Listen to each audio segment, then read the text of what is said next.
자, 안녕하세요. 안녕하세요. 네, 반갑습니다. 는 이제 3, 4, 5, 이 3개월간 이제, 그 기본하고 심화 이제 이론을, 우리가 이제, 했고, 그리고 이제 6월달 한 달 동안은 이제, 정리 기간을 가졌었죠. 그죠? 네, 정리를 이제 좀, 하셨고. 그래서, 오늘은 이제, 첫 수업이니까, 잠깐 이제, 늘 하는 행사지만, 잠깐, 오리엔테이션을 좀 하고 바로 이제 본 수업에 들어갈게요.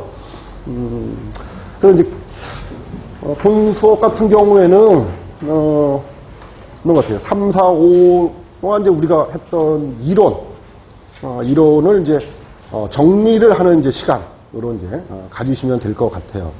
그래서, 보시면 아시겠지만 내용도, 크게 이렇게 세 파트로 나눠서 우리가 정리를 했어요. 그래서 첫 번째가 이제 기입형 문제. 많이들 풀어보셨을 거니까 기입형 문제고, 그다음에 이제 두 번째가 이제 두 번째 세 번째가 다 이제 서술 형태인데, 그래도 또 나눠서 두 번째는 이제 기본이라고 해갖고 좀 우리가 이제 이론 수업을 통해서 또는 이제 선생님들 이제 나름대로 정리하셨던 거를 이제 바탕으로 해서 이제 수업을 이제 정리를 이제 할 거고, 그 다음에 이제 심화 서술 문제 같은 경우는 이제 예측 문제들, 뭐뭐를 예측해봐라, 어떻게 될 건지 예상을 해봐라, 하는 그런 이제 예측 문제들이 이제 구성이 되어 있어요. 그래서 그 기출문제들 다 풀어보셔서 아시겠지만, 가장 중요한 게, 서술 형태에서 가장 중요한 게, 그 출제자의, 의도, 뭐를 의도를 하느냐, 그거를 파악하는 게 이제 가장 중요한 것 같아요.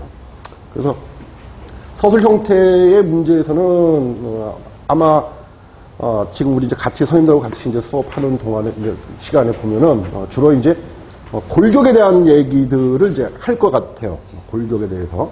그러면 이제, 선생님들이 이제 그 골격을 바탕으로 해서, 이제 살도 붙이시고, 이제 이렇게 해서 이제, 완성하는, 그런, 시간이 될 거라고 이제, 나름대로 저는 이제 그렇게, 예상을 하고 있어요. 그래서, 기본적인 그런, 이론이, 좀 부족하시다. 그러면은, 저희 이제 이론책이라든지 아니면 선생님들이 갖고 계시는 그런 책들 갖고 이제 수업이 끝난 다음에 이제 복습하는 시간에 그런 거 해갖고 좀 살을 좀 붙여 보시고, 그리고 나서 이제 다음 수업 시간에 좀 미진하시다 그러면 이제 그거 갖고 이제 같이 또 우리가 얘기하는 시간을 좀 갖도록 할게요. 그래서 그런 쪽으로 좀 준비들을 좀 하시면 될 것 같고요. 그리고 이제 끝으로 이제 당부의 말씀. 우리가 이제 3, 4, 5월 달에는 이제 그냥 기본적으로 저는 이제 그렇게 생각을 해요. 그 선생님들 본인 자신과의 이제 싸움이다. 이렇게. 3, 4, 5 그 기간 동안은. 근데 이제 이 7, 8, 이제 6주간의 이 기간은요. 이게 본인과의 싸움에다가 또 뭐가 더해지느냐? 날씨가 더 더해져요.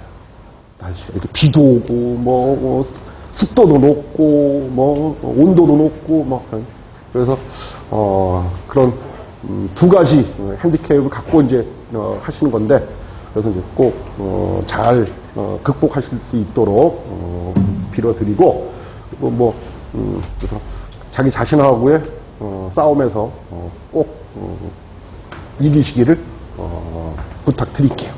자, 그냥 바로 그냥 수업 들어가겠습니다. 275페이지 한번 보시죠. 기입형 문제라고 해서 첫 장 수분에서 이제 기입형 문제. 자, 1번 복수분자막을 형성하는 영역. 대부분 수분이 식품 구성 성분들하고 뭐에 의해서 유지돼. 거기 기억에 들어갈 게 수소결합이겠죠. 그죠? 복수분자막 형성 영역은, 그 단분자막에 있는 수분, 그렇죠? 단분자막에 있는 수분이 있잖아. 이렇게 식품 성분이 이렇게 있으면요. 식품 성분 있으면 자 여기에 뭐 단분자막 같은 경우 여기 이제 뭐하고 하는 거예요? 주로 카르복실기나 또는 아미노기 같은 것들 그런 이제 이온기들하고 뭐가 이렇게 물 분자가 이렇게 이제 결합을 한 이온 결합 상태가 이게 단분자막이잖아요. 그죠? 그럼 이제 복수 분자막은 이 단분자막에 있는 물 분자 얘하고 얘하고 그리고 다른 물 분자 자 얘가 무슨 결합? 수소 결합에 의해서 유지되는 영역으로 자, 수분이 복수분자층을 구성하고 있어요. 복수분자층을. 자, 그리고 이 대표적인 이 영역의 식품으로는 자, 어떤 애들이 있냐면 예로 잼, 곶감, 건포도, 방건, 오징어 이런 애들이 이제 이 복수분자막 형성 영역에 있는 대표적인 이제 식품들이다 그런 거지. 자, 등은 비교적 우수한 저장 안정성을 나타내며 자, 얘가 뭐에 속한다? 중간 수분 식품. 그죠? 중간 수분 식품에 속한다. 자, 그 중간 수분 식품. 그러면 어떻게 정의를 내리느냐 하면 AW로 자, AW가 0.65에서 0.85 사이. 그래? 그리고 수분 함량으로는 수분 함량으로는 얼마? 10에서 한 40%. 10에서 한 40% 정도인 그런 식품은 우리가 뭐라고 그러는다? 그걸 중간 수분 식품. 그죠? 그러니까 AW는 0.65에서 0.85 정도인 식품이고, 그리고 수분 함량에는 10에서 한 40% 수분을 가지고 있는 그런 식품을 우리가 중간 수분 식품. 그래서 그 종류로는 이런 애들이 있다. 자, 그 다음에 이제, 기입형 문제에서 두 번째, 해리 에너지라는 얘기가 나왔어요. 해리 에너지. 자, 해리 에너지의 그 정의가 거기 나와 있죠. 이온 화합물이 이온으로 각각 분리하는데 필요한 에너지. 그거를 뭐라고? 그거를 해리 에너지라고 정의한다. 그런 거죠. 해리 에너지란 이온 화합물이 이온으로 각각 분리하는데 필요한 에너지를 우리가 해리 에너지. 자, 근데 여기서 또 이온 화합물이라는 표현기에 또 쓸 수 있는 표현이 뭐죠? 이온 화합물. 이온 화합물이라고 거기 정의 보면 이온 화합물이 이렇게 되어 있잖아요. 그러니까 이온 화합물이라는 말 외에 또 달리 쓸 수 있는 표현. 염이라는 표현을 쓸 수 있어요. 염. 그죠? 염 물질은 또는 염 화합물은 이런 표현을 쓸 수가 있다. 그래서 아무튼 해리 에너지의 정의가 이렇게 돼 있고, 자, 그래서 그 해리 에너지를 구하는 공식. 자, 해리 에너지 구하는 공식. 어떻게 구하느냐 하면은 이렇게 R1, R2의 제곱, 네? E1 곱하기 E2. 그죠? 자, 여기 있는 이 엡실런은 이거는 뭐를 표현을 한 거예요? 이거는 유전 항수를 표시한 거죠. 그죠? 유전 항수를 표시한 거고, 그 다음에 이제 R1, R2는 이온의 거리. 그죠? 거리를 표시를 한 거고, 그리고 여기 보면 E1, E2는 뭐를 표시한 거예요? 전하량. 그 이온이 갖고 있는 전하량을 표시를 한 거예요. 그래서 요렇게 이제 우리가 해리 에너지. 그래서 결국 이렇다는 거예요. 자, 그래서 해리 에너지는 두 전하 간의 거리의 제곱하고, 그 다음에 유전 항수에는 뭐를 해요? 반비례하잖아. 그죠? 자, 다시 한번. 그러면 두 전하 간의 거리의 제곱과 그리고 유전 항수에는 반비례하고, 그죠? 반비례하고. 자, 그리고 두 물질의 전하량의 곱해는 뭐를 해? 비례를 한다. 그런 거지. 자, 그래서 그때 이론 시간에도 우리가 그런 거 했었지만, 자, 얘의 값이 크다. 얘의 값이 크다. 해리 에너지 값이 크다. 라고 하는 거는 뭐를 의미를 해요? 해리 에너지 값이 크다. 그러면 이온으로 잘 된다는 얘기가 잘 안 된다는 얘기야. 잘 안 된다. 그죠? 그러니까 많은 에너지가 들어가야지만 이온으로 이렇게 분리가 될 수 있다. 그런 거지. 그죠? 그래서 해리 에너지. 나중에 이제 보면은 뭐 여기 이제 그 심화 문제 보시면은 이제 유전 항수를 표현을 해서 그 식품을 예측하는 그런 문제도 여기 하나 있어요. 아무튼 참조 좀 해주시고. 그래서 유전 항수 같은 경우 뭐 우리가 선생님들 다 기억하시겠지만 물 같은 경우 유전 항수가 큰 편이에요, 작은 편이에요. 물의 유전 항수 값이 커요. 그러니까 뭐야? 그러면 유전 항수 값이 크면 해리 에너지 값은 자, 얘 값이 크면은 얘 값은 어떻게 될 것 같아요? 작아져. 그죠? 그러니까 작은 물에는 뭐야? 쉽게 뭐가 될 수 있다고? 이온 화합물들이 이온으로 쉽게 분리될 수 있다. 그죠? 이렇게 두시면 될 것 같고요. 자, 3번. 단분자나 형성 영역에서 일반적으로 효소 작용은 거의 정지되나, 자, 예외적으로 리파제. 자, 리파제 같은 경우는 수분 활성도가 얼마? 0.1에서 0.3. 그죠? 3에서도 활성을 얻는다.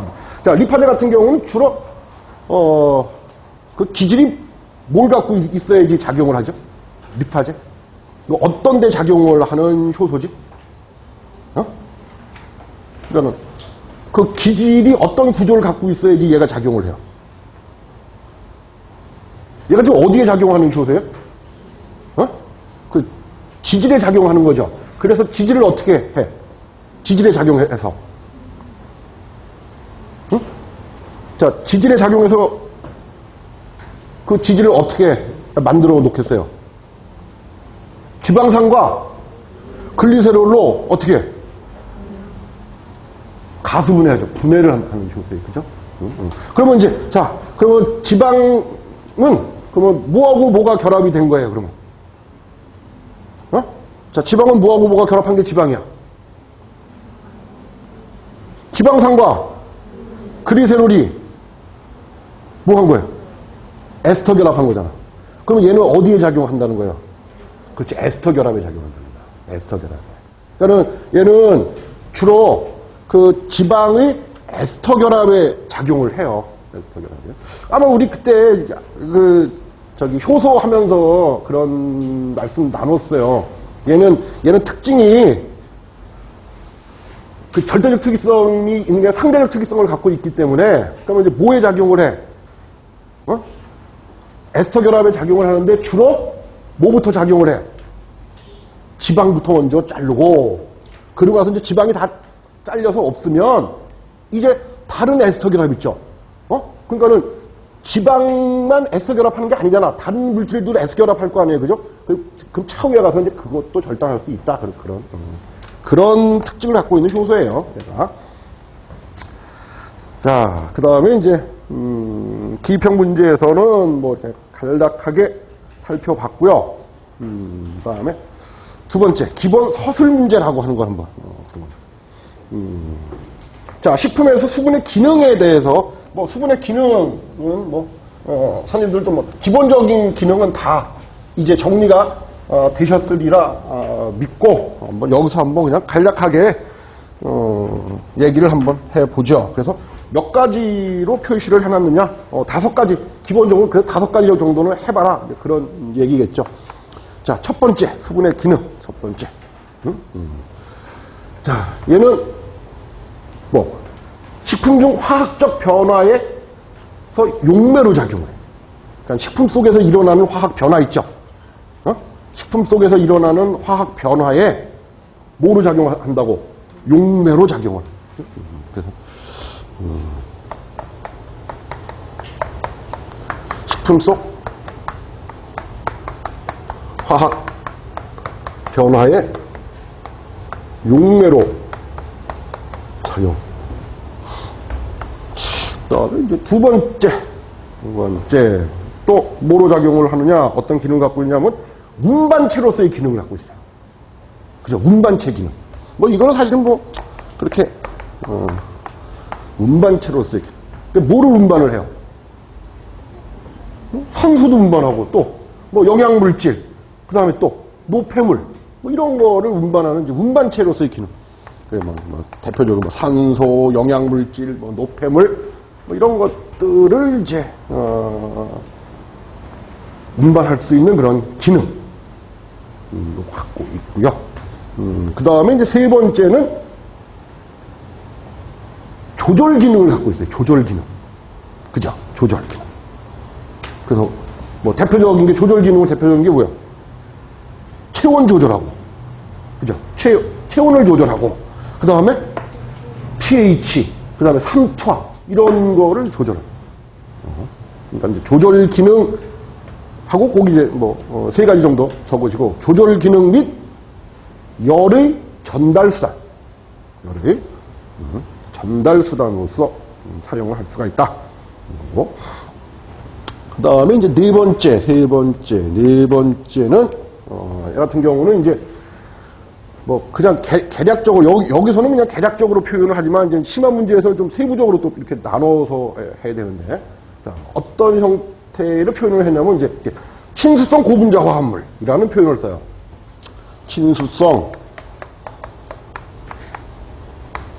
고분자 화합물.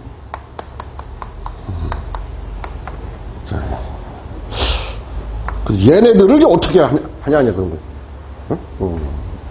수분이 얘네들을 어떻게, 친수성인 고분자 화합물을 자, 어떻게 할 것 같아요? 어떻게?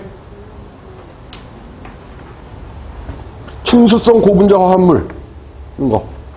뭐 대표적으로 뭐 전분, 뭐 단백질, 뭐 이제 이런 표현들을 쓸 수가 있어요. 근데 이제 심화 가서는 이제 이거를 또 세분화해서 말씀을 드릴 거예요. 그래서 요거 그냥 일단은 좀 넘어가자고요. 자, 친수성 고분자 화합물 같은 경우 얘네들을 어떻게 해? 물이. 자, 물이 어떻게 해요? 물이 콜로이드 상태로 분산시켜. 콜로이드 상태로 분산을 시킨다. 그러니까 전분이나 단백질 같은 경우, 자, 친수성 고분자 화합물을 콜로이드 상태로, 여기 그냥 기본이니까 그냥 용해 이렇게 표현을 하죠. 용해.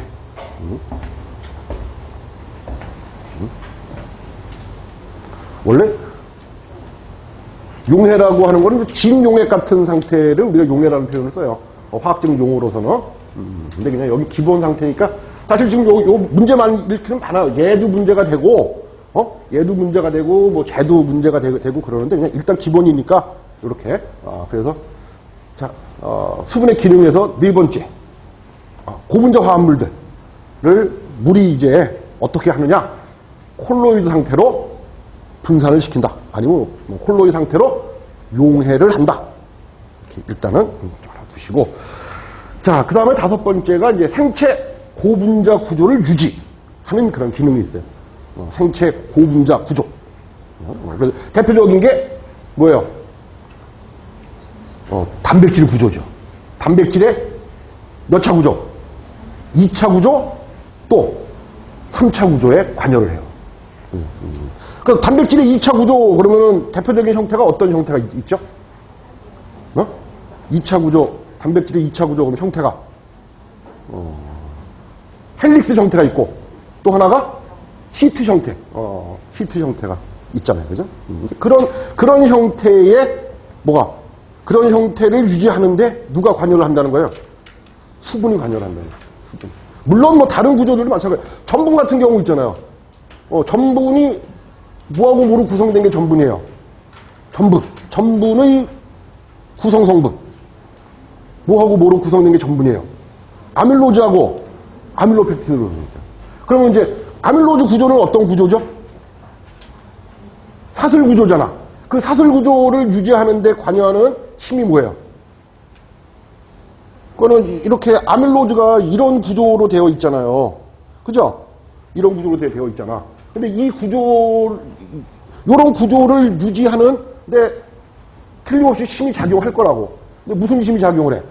수소결합이 작용을 합니다. 그러니까 이제 저런 데는 작용하고 이제 그래요. 그런다고. 근데 그냥 여기서 그냥 생체 고분자 화합물 이렇게 4개 했으니까 주로 이제 단백질의 2차와 3차 구조 유지에 관여를 한다. 이렇게 정리를 해두시면 될 것 같고요. 수분의 기능 해갖고 5가지를 그냥 간략하게 꼭 뭐 여기에 이제 뭐 선생님들 더 갖고 계신 거 있으면 더 첨가하셔서 하셔도 무방해요. 자, 2번 문제 보죠. 물 분자가 쌍극자 구조를 갖는 이유. 자, 그 첫 번째가 이제 이유가 뭐냐 하는 거고, 자, 그다음 두 번째, 이 성질로 인해서 분자들 간의 결합을 무엇이라고 하느냐. 지금 2가지를 물어봤어요, 그죠? 그래서 자, 물 분자가 쌍극자 구조를 갖는 이유와 그리고 이 쌍극자 구조로 인해서 분자들끼리 결합을 하는데 그 결합을 뭐라고 하느냐. 이렇게 2가지를 물어봤다. 그러면 이제 답부터 얘기를 해보죠. 자, 이 쌍극자 구조를 갖는 이유가 뭐죠? 물 분자가 쌍극자 구조를 갖는 이유가 산소 원자와 수소 원자의 뭐예요? 전기 음성도 차 때문에, 그죠? 차이 때문에 그런 거예요. 전기 음성도 차이 때문에. 자, 전기 음성도는 뭐 선생님들 다 아실 거라고 생각이 드는데, 자, 한번 정리 다시 한번 해볼게요. 전기 음성도가 뭐죠? 전기 음성도의 정의. 전기 음성도의 정의. 원자가 전자를 끌어당기는 경향이라고 정의를 내려요. 그죠? 그래서 실제적으로 이 전기 음성도 같은 경우는 실측이 가능하다고 말씀드렸었죠? 그죠? 전기 음성도는 실측이 가능하다고. 그래서 전기 음성 중에서 가장 큰 원자가 누구예요? 플로우야. 플로우. 그 7쪽에 있는 플로우 있죠? 걔가 제일 커요. 걔가 4.0이야. 4.0으로 제일 크고, 그 다음에 산소가, 전기 음성 값이 얼마예요? 산소 3.59. 그리고 탄소의 전기 음성도 값 2.5야. 2.5고, 그리고 수소의 전기 음성 값은 2.1이에요. 2.1. 그러니까는, 자, 이렇게 산소 이렇게 있고, 수소 이렇게.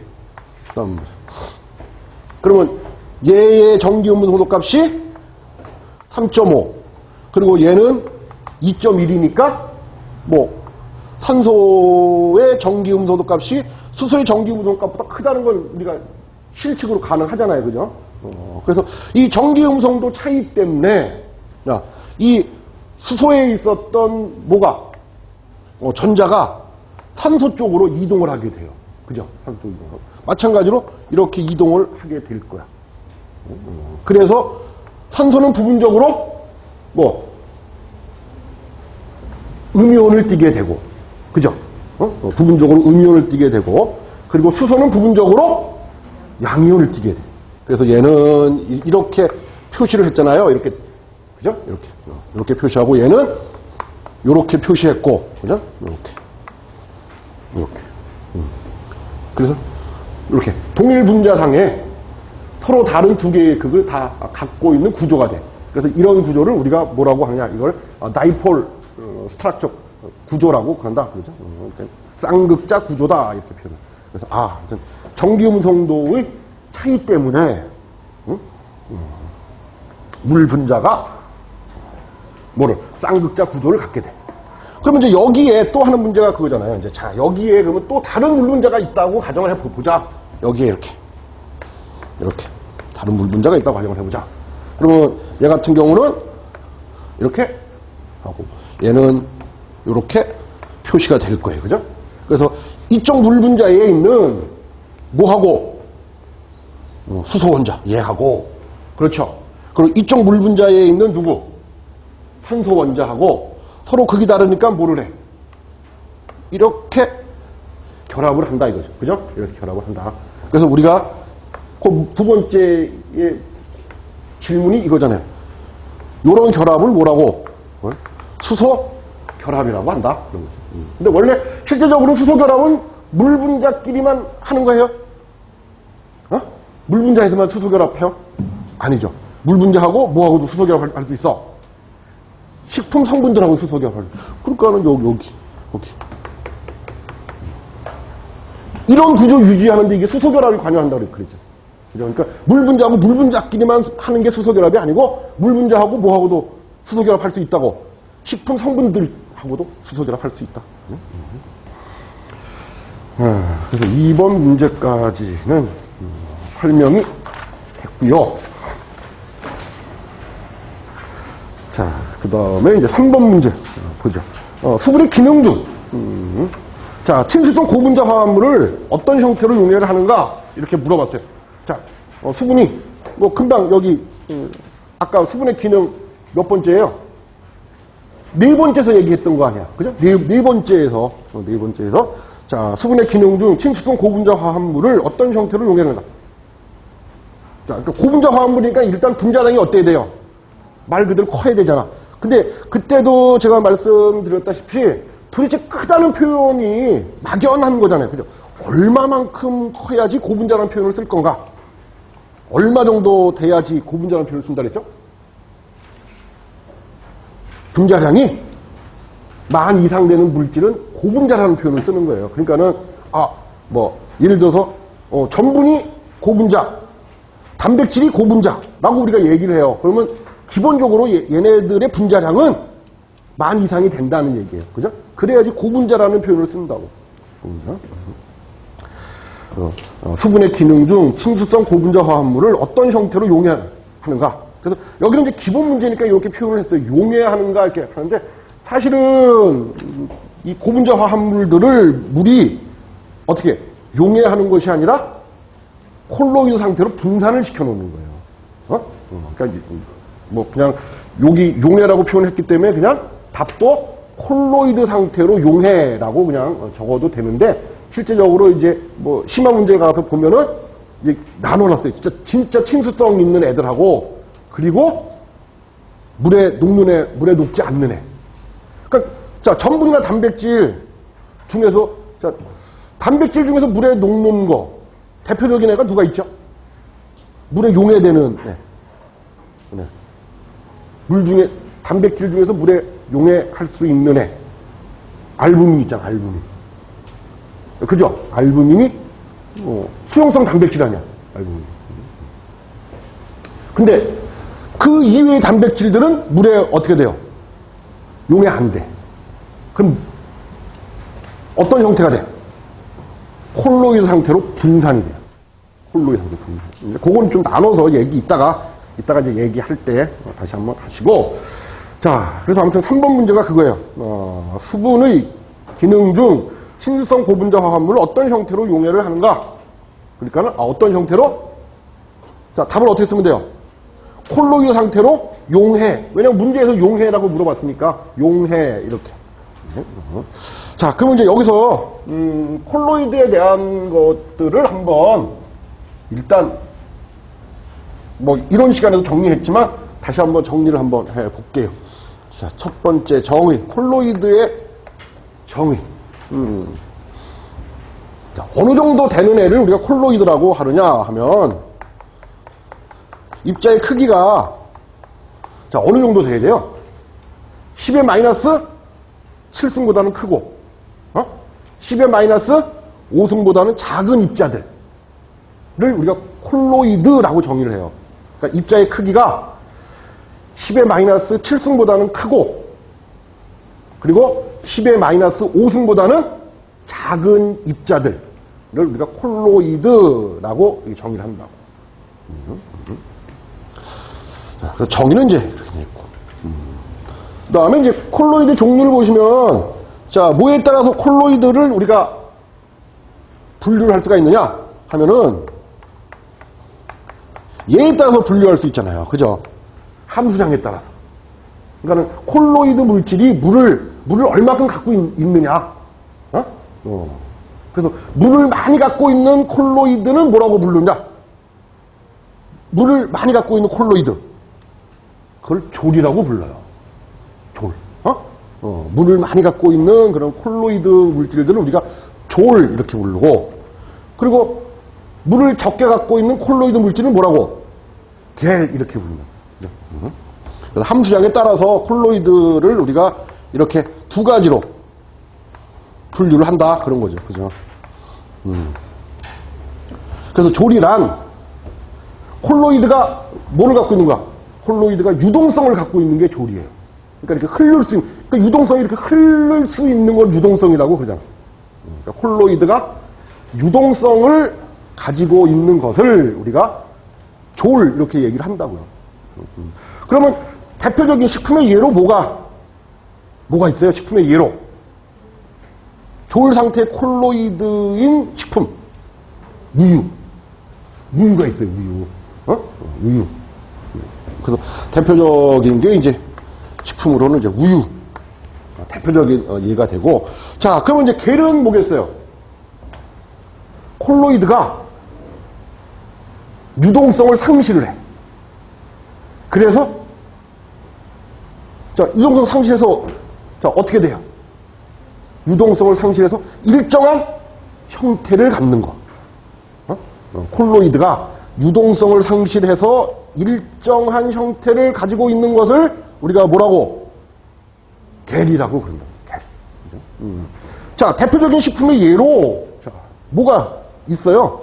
대표적인 식품의 예로. 젤리. 그 다음에 묵. 그리고 푸딩. 이런 것들이 대표적인 겔이에요. 겔. 이렇게 뭐 정리를 했고요. 자, 그 다음에 4번 문제 한번 보세요. 식품의 등원 흡습 탈습 곡선의 형태하고, 그리고 두 곡선이 일치하지 않는 현상과 이유. 자, 이제 세 가지를 물어봤어요. 자, 첫 번째, 식품에 있는 등원 흡습 곡선의 형태. 물론 뭐 식품마다 가지고 있는 뭐 수분의 양도 다르고 또 성질도 다르기 때문에 뭐 조금씩 차이가 있지만 대부분 등원 흡습 곡선과 탈습 곡선은 어떤 형태로 이루어져 있어요? 역 S자 형태로 되어 있죠. 그죠? 그래서 첫 번째가 이제 역 S자 형태. 자, 첫 번째가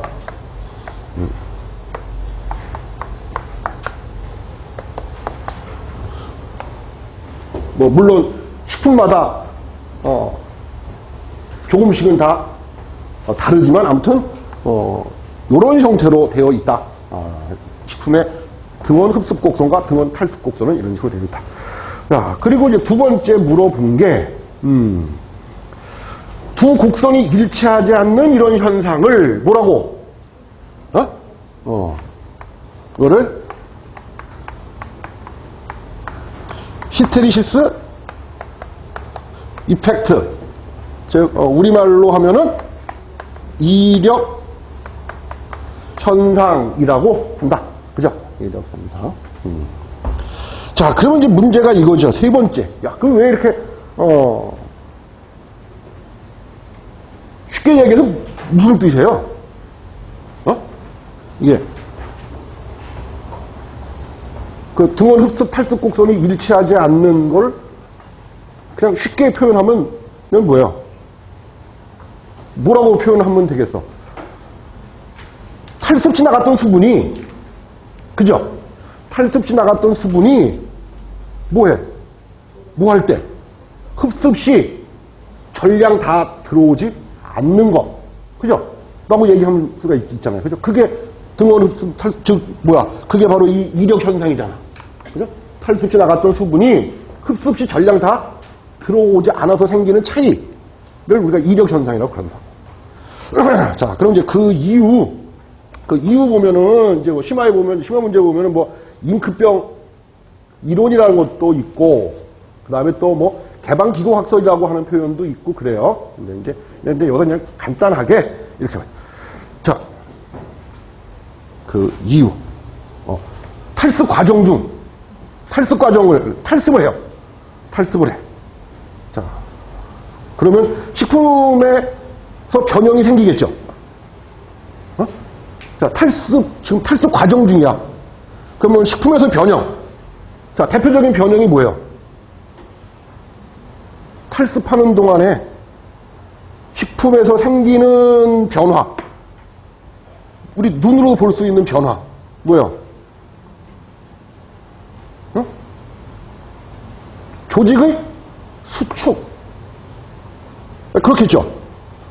자, 탈습 과정 중 조직의 수축이 일어나. 조직의 수축이 일어납니다. 자, 그러면 그 결과 모세관에 변형이 생겨요. 모세관에 변형이 생기겠죠. 그렇죠. 그래서 수분이 가역적으로 뭐야? 흡수가 불가능하기 때문에 생기는 현상이라고 우리가 얘기를 할 수 있죠. 자, 탈습 과정 중에 보면은 이제 식품 조직이 당연히 수분이 나가니까 조직이 수축할 거 아니겠어요, 그죠? 조직이 수축이 된다고. 그래서 그 결과 조직 내에 있었던 모세관이 변형이 된다고. 그러면은 수분의 가역적인 그런 흡착 또는 뭐 흡수가 불가능해져. 그래서 뭐 이력 현상이 생긴다. 그죠? 이렇게 간단하게 3번까지 우리가 설명을 해봤어요. 그 다음에 뭐 이제 5번 문제 보시면 등원 흡습 탈습 곡선의 세 영역 중 A 영역과 B 영역의 특징. 세 영역. 일단 뭐 그림상으로도 한번 주죠.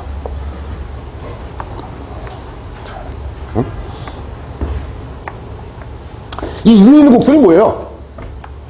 이게 이 위에 있는 곡선이 이게 탈습 곡선이고 이 아래가 흡습 곡선이에요. 그래서 요렇게 요만큼에 생기는 차이를 뭐라고? 지금 우리 했잖아요. 이력 현상. 자, 근데 이제 얘를 우리가 상대 습도에 따라서 이렇게 세 영역으로 나눌 수 있다. 그런 얘기잖아요. 그죠? 그래서 이제 여기가 A, B, C 이렇게 이제 세 영역으로 이제 나눴는데, 자, 이 중에서 A 영역과 B 영역의 특징에 대해서 한번 정리해봐라. 이런 거죠. 그럼 이제 A 영역 특징. A 영역 같은 경우는 우리가 정리할 만한 게 두 가지 정도. 그래? 두 가지 정도만 잘 정리를 해두시면 될 것 같아요. 자, 얘는 식품 중에 있는 수분이 뭐하고 식품 성분 중에 있는 뭐하고 결합을 해요? 이온기들, 카르복실기나 또는 아미노기와 같은 그런 이온기들하고 무슨 결합을 해요? 이온 결합을 하는 영역이에요. 그죠? 아주 강한 이온 결합을 한다. 그러니까는 식품 속에 있는 수분이 식품 성분 중의 카르복실기 또는 아미노기와 같은 이런 이온기들하고 아주 강한 이온 결합을 하는 그런 영역이다. 그죠? 그 다음에 이제 두 번째 꼭 우리가 알아둬야 되는 이유가 바로 얘지요. 그지? 유지 식품인 경우, 그죠? 얘가 아주 핵심이죠. A 영역 하면은 이제 유지식품에 대한 얘기가 뭐 반드시 나와야죠. 그죠? 자, 유지식품인 경우 오히려 뭐 하다는 거예요? 안정성과 저장성이 낮다. 그죠? 유지식품인 경우 오히려 안정성과 저장성이 낮다. 낮은 영역이에요.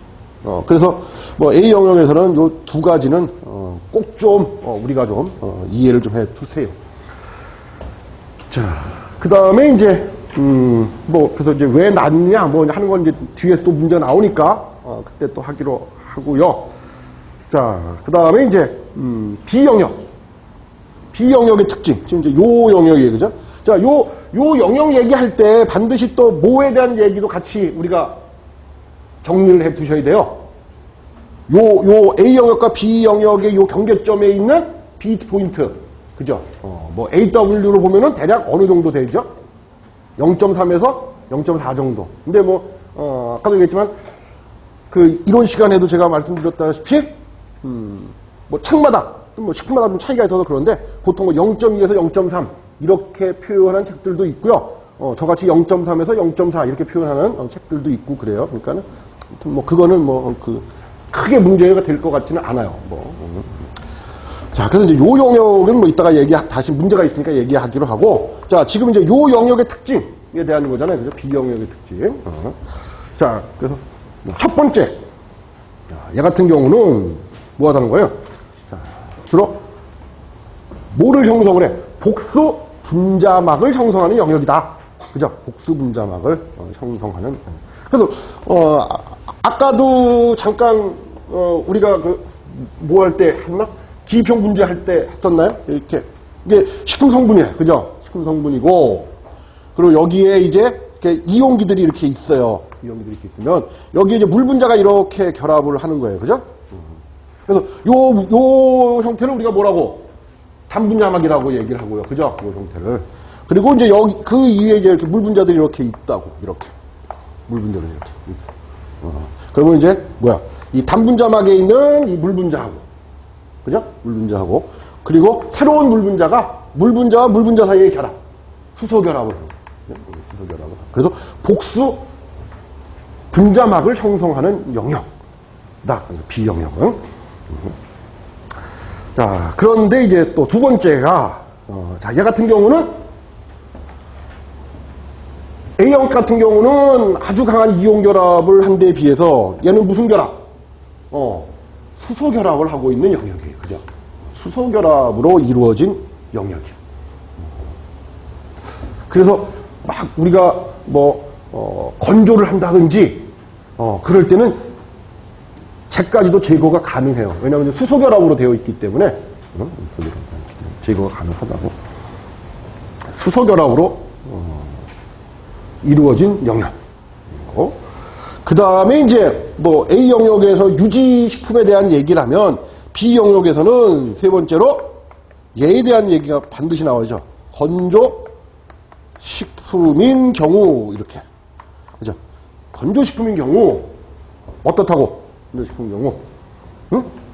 건조식품인 경우 안정성이 가장 좋은 영역이에요. 건조식품인 경우. 그러니까 일반적인 건조식품이에요. 일반적인 건조식품인 경우. 그러니까 유지가 함유되어 있는 그런 표현을 안 쓰고 그냥 일반적인 건조식품 이렇게 표현을 쓰는 거예요. 그래서 또 달리 뭐라고도 표현을 해요. 달리 요 B 영역을 지금 거기 보면 건조식품의 경우 안정성이 가장 좋은 영역이기 때문에 또 달리 뭐라고도 표현을 해. 최적 수분 함량 영역이라고도 표현을 해. 최적 수분 함량 영역이라는 표현도 써요. 그래서 만약에 뭐 요런 형태의 문제가 이렇게 등원은 스타일스 곡선의 그 영역별로 문제가 나온다고 하면 만약에 뭐 A 영역에 대한 얘기를 하게 되면은 반드시 들어가야 될 게 바로 얘예요. 예. 유지식품이라는 거 갖고 우리가 문제를 아마 정리를 하셔야 될 거예요. 하셔야 되고, 그리고 B 영역에서는 뭐 수소 결합도 중요하지만 얘로 결합하는 것이 중요해요. 그래서 여기 있는 애가 우리가 얘기했던 경우 뭐예요? 어디에 해당하는 식품이었지 이게? 이거. 요 지금 B 영역에 들어있는 애가 지금 우리가 아까 기입형 문제 아니 기본 서술 문제인가요? 기입형 문제는, 기입형 문제 3번 문제 같은데? 뭐냐면, 중간수분식품에 해당이 되는 애예요. 중간수분식품에 해당이 되는 애들. 그 다음에, 자, 6번에서 이제, 자, 비트 포인트의 정의하고, 자, 유지 3패가 억제되는 이유. 그죠? 다 우리가 알고 있었잖아요. A 영역일 때는 유지 3패가 촉진되는데, 그거에 비해서, 자, AW가 0.3에서 0.4 정도 되는 요 비트 포인트. 여기서는 유지 3패가 억제가 돼. 그죠? 억제가 된다고. 그래서 이제 그 이유. 이제 첫 번째는, 비트 포인트가 뭐냐? 라고 하는 정의를 한번 내려봐라. 하는 거고. 두 번째가 이제, 안정한 이유. 자, 그래서 정의부터 한번 내려보죠. 정의. 자, 어떻게 내려? 자, 물 분자들이 균일하게 하나의 분자막을 형성하는 영역. 이렇게. 물 분자들이 균일하게 하나의 분자막을 형성하는 영역을 우리가 비트 포인트다. 이렇게 얘기를 한다. 자, 그랬을 때, 이 비트 포인트일 때, 유지 3패가 억제되는 이유. 그죠? 이유. 저 같은 경우는 이제 3가지 정도로, 정리를 해갖고 왔는데, 더 있으시면은 더 찾아서 쓰셔도 돼요. 자, 첫 번째.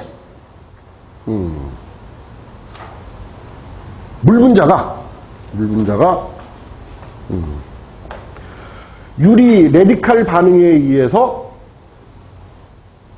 형성돼. 자, 유리 레디칼 반응에 의해서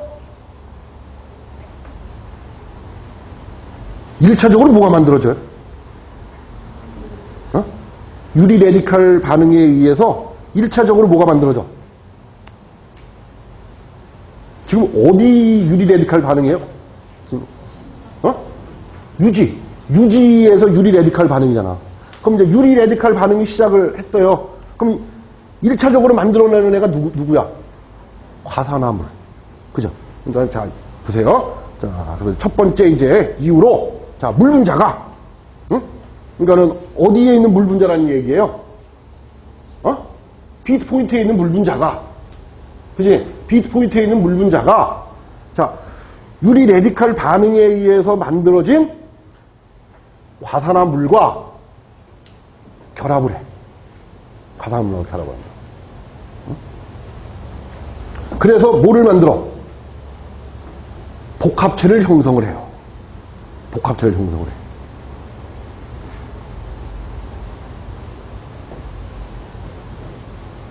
그래서 복합체를 형성해서 과산화물의 분해를 저해를 시켜. 과산화물의 분해를. 자, 다시 한번. 비트 포인트에 있는 물 분자가, 자, 유리 레디칼 반응에 의해서 형성이 된 과산화물하고 결합을 해. 그래서 과산화물이 복합체를 만들어요. 그러면 복합체를 만든다고. 근데 이 복합체는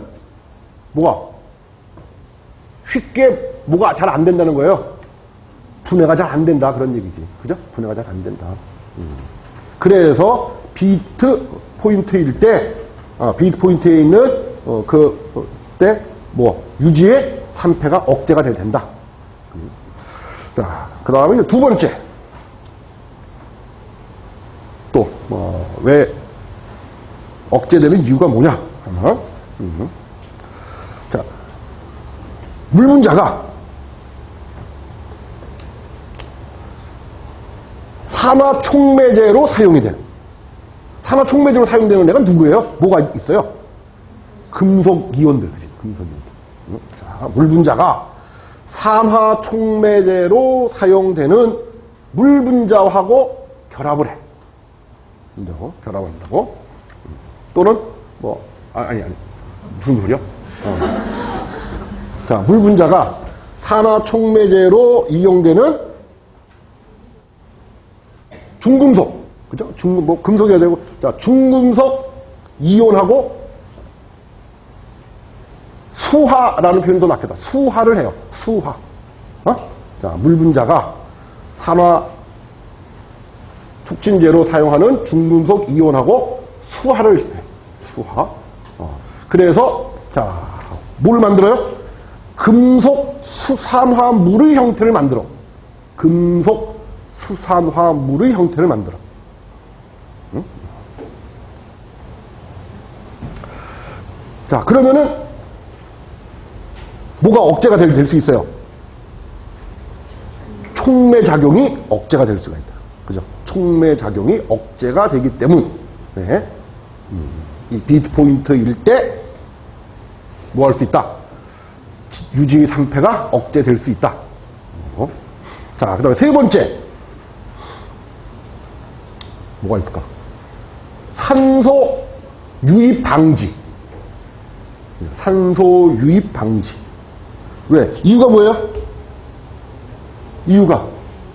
자, 이렇게 식품 성분이, 이렇게 유지 식품 성분이 있으면 거기에 뭐가로 되는 거? 물 문자가, 저 어떻게 되어 있는 게 비트 포인트예요?